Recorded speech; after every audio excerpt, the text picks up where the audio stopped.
कॅन्सरचं गाठ म्हणल्यानंतर आम्ही घाबरून गेलो. म्हणलं कॅन्सर म्हणलं काय करायचं आता. पण माझ्या पतीच्या गळ्याला अशी सूज आली होती.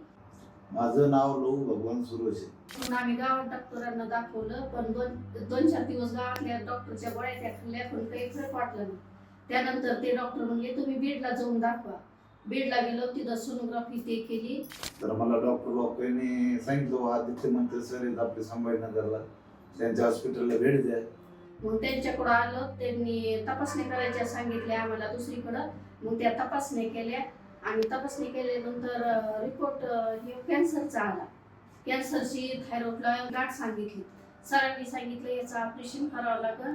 तर कॅन्सरचं गाठ म्हटल्यानंतर आम्ही घाबरून गेलो. म्हणलं कॅन्सर म्हणलं काय करायचं आता. पण आदित्य सर आहेत का मंत्री सर, त्यांनी सांगितलं ताई घाबरून जाऊ नका, काही होत नाही. कॅन्सर हे काही मोठा आजार नाही आहे, त्याच्यावर इलाज करू आपण, भरपूर इलाज आहे त्याच्यावर, तुम्ही असं घाबरून जाऊ नका. मग त्यानंतर आदित्य सरनी ऑपरेशन केलं. ऑपरेशन केल्याच्या नंतर आम्हाला ट्रीटमेंट सांगितली कशी घ्यायची कशी नाही. आणि नंतर मग ते रेडिएशन घ्यायला लावलं. ऑपरेशन झाल्याच्या नंतर 6 महिन्यांनी. मग तसं 6 महिन्याच्या अंतराने आम्ही सर जसं सांगतील तशी ट्रीटमेंट आम्ही घेत राहिलो. 2021ला ऑपरेशन झालं माझं. आणि डॉक्टरने जसं सांगितलं, मंत्री सरांनी जसं सांगितलं मी तसं त्या पद्धतीची ट्रीटमेंट घेतली न घाबरता. आणि टाइम टू टाइम ट्रीटमेंट घेतल्यामुळे माझा रिपोर्ट 1 वर्षात क्लिअर आला. आणि काहीही घाबरायचं कारण नाही, थोड्या दिवसात नीट होऊन जातं. माझ्या ऑपरेशनला आज 5 वर्ष झाले, मी त्यांना फटकाम करतोय. माझ्या पतीचं ऑपरेशन 2021 मध्ये झाले.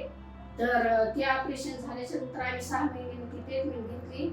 आणि आता 5 वर्ष झाले त्या ऑपरेशनला. आता रिपोर्ट क्लिअर आले, तर नील रिपोर्ट आलाय सगळा ट्रीटमेंट. आणि आदित्य मंत्री सर असे आहेत की ते दुखण्यापेक्षा बी माणसाला इतकं समजून सांगतात आणि इतकं चांगलं मार्गदर्शन करतात ना. तर अर्ध दुखणं माणसाचं ते मंत्री सर जवळ आलं तरच